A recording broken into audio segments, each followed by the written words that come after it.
Olá, boa tarde, sejam bem-vindos ao Mundo Cannabis Brasil. Eu me chamo Salomon von Hecklestein e vamos ao nosso relatório da semana, né? Muito bem, eu vou começar pela nossa carteira. Todo mundo sabe, se você não nos conhece, nós somos um grupo interessado no mercado de canabidiol, obviamente laboratórios de fármacos baseados no canabidiol no Canadá. A maior parte das empresas de canabidiol hoje estão no Canadá, fazem o abastecimento no, no mercado norte-americano no momento e no aguardo de uma expansão das leis de facilitação de entrada ou de liberação para o canabidiol no restante do mundo. Quer dizer, é um mercado aí de prováveis 3 bilhões, onde apenas esse ano houve a rentabilidade de algumas ações, por exemplo, de 40 mil por cento. Eu vou aqui mostrar aqui. Nós tivemos aí Green Thumb com a rentabilidade de 3 anos de 69.500% nos últimos 3 anos. O último ano teve uma rentabilidade de 73,28%. Vamos botar aqui as melhores do ano. True Leaf Cannabis também, obviamente, do Canadá, 117%.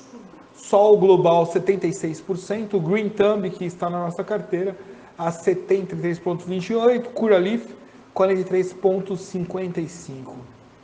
A nossa carteira, ou o nosso portfólio, nós temos uma carteira prévia para medir a possibilidade de lucratividade. Nós temos aí Green Thumb em 69,500%, né? Nos últimos 3 anos. A Cannot Group, que é uma das minhas favoritas, a 91,59% nos últimos 3 anos. Valence Grow Work a 69,52%. E, óbvio, nem tudo são flores. A 1933 Industries, ou 1933 Industries, negativo a 64,10%, mas se você leu o nosso report, você viu o potencial dela. Ela tem investido muito no mercado. Por exemplo, esse último mês teve uma rentabilidade de 16,67%. Aurora Cannabis, uma outra empresa também, se você leu, tem o report aqui no YouTube. Ela, nesse momento, negativo em 3 anos de 83,68%. No último ano, negativo de 90,38%, devido aos investimentos. Então, gastou muito, então ela teve uma queda aí no mercado. E a Green Thumb no mercado norte-americano, a um rendimento de 1 ano, ela fez o lançamento há 1 ano no mercado norte-americano, lucratividade positiva de 71%. Então, o que isso quer dizer? Quer dizer que vale a pena investir nesse mercado. Existe uma corretora, se você é brasileiro, existe uma corretora nos Estados Unidos, eu não sou endorse, não sou patrocinado por ela, mas você pode fazer diretamente lá. Por exemplo, vamos falar de preços aqui. Quanto custa investir num laboratório lá, então, nos Estados Unidos? Então, Green Thumb você vai pagar $20 no mercado canadense, né, podendo investir aí através do mercado norte-americano. Aurora Cannabis a $5, Canop Group a $23, 1933 Industries a $0,07, não dá nem 10 centavos de dólar, você pode entrar no mercado financeiro, e Valence Grow Works a $1,78. Quer dizer, é uma possibilidade, às vezes você tem aí R$100 por mês, muitas vezes sem... Fica lá guardado na poupança, você pode participar do mercado financeiro. Aqui nós estamos organizando, nós estamos nos reunindo para investir em grupo lá. Obviamente em grupo fica mais fácil, porque nem todo mundo tem tempo de estudar e acompanhar, então acaba sendo um clube de investimentos lá no mercado norte-americano, de acordo com as regras do mercado norte-americano. Muito bem? Caso você tenha alguma dúvida, temos aqui o campo, né, de comentários, não só aqui, nós temos um grupo Cannabis Brasil, Mundo Cannabis Brasil, no Facebook, né? Então lá você pode emitir as suas dúvidas e a tempo hábil eu vou respondê-las. Vamos ao assunto de hoje. O governo dos Estados Unidos apoia a remoção da maconha da mais rígida lista de drogas global. Como é que funciona isso? O governo dos Estados Unidos está apoiando uma recomendação da OMS, né, famosa OMS, agora pelo Covid ficou mais famosa ainda, para remover a maconha da categoria global mais restritiva de programação de drogas. Embora esteja se opondo a proposta separada de reforma da maconha, incluindo uma para esclarecer que a CBD não está sob controle internacional.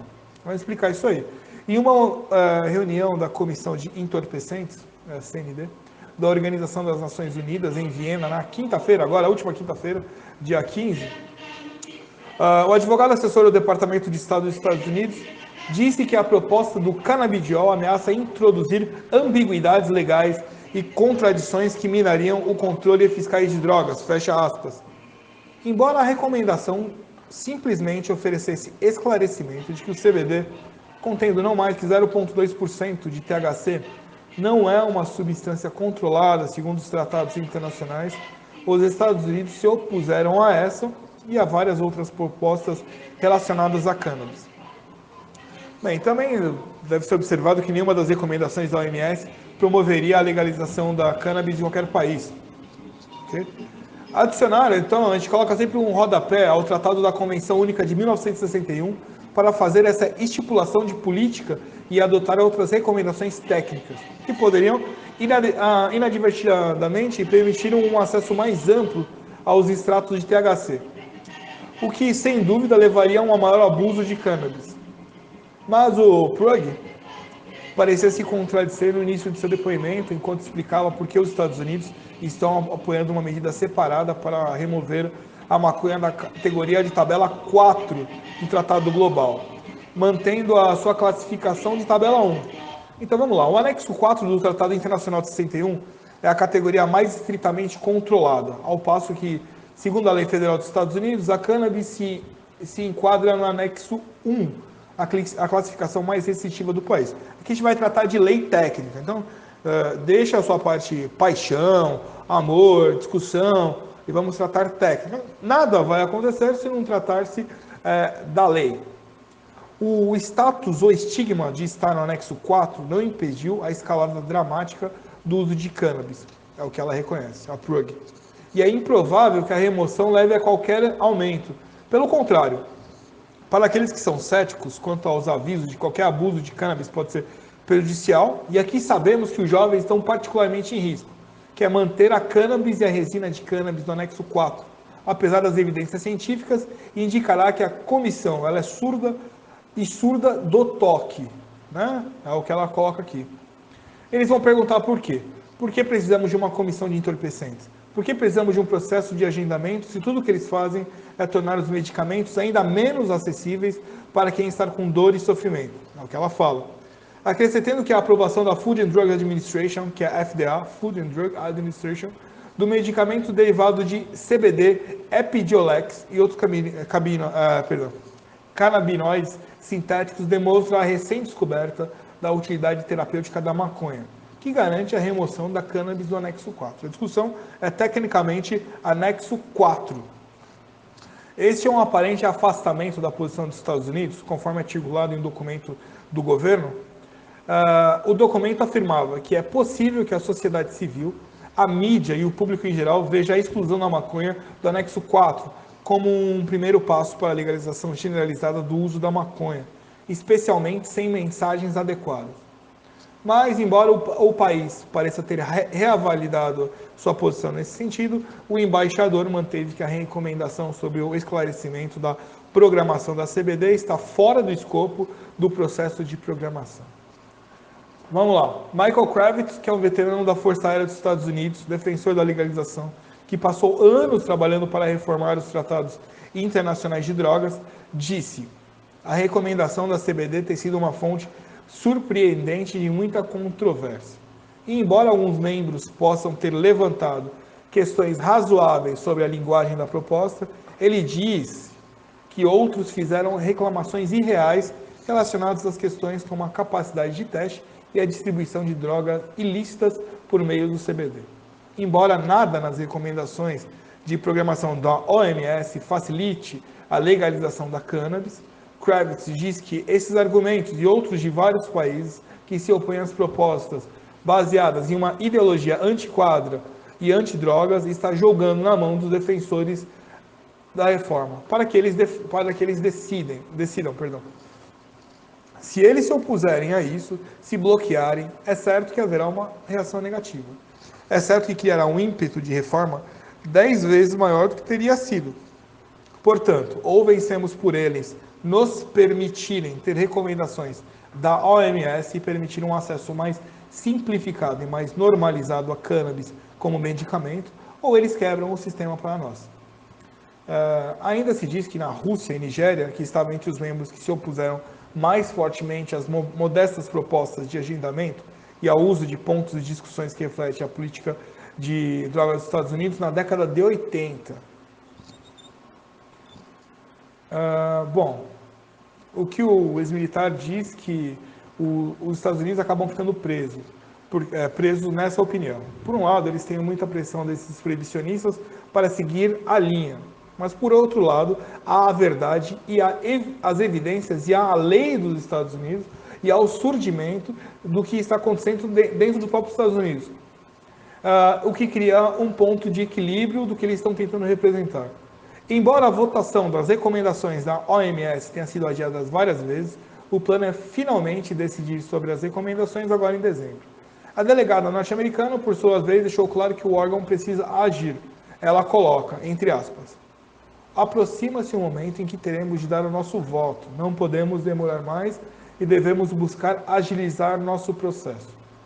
Sobre essas questões, entendemos que há dois campos distintos que parecem estar surgindo. Aquelas cujas políticas nacionais favorecem a abordagem mais restritivas de controle de drogas e aqueles que favorecem controles mais permissivos. Essa divisão é artificial e não ajuda muito.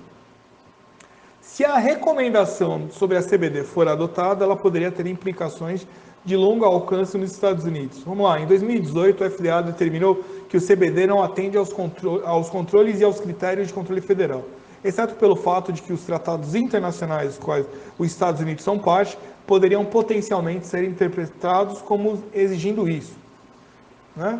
Exigindo que haja a recomendação.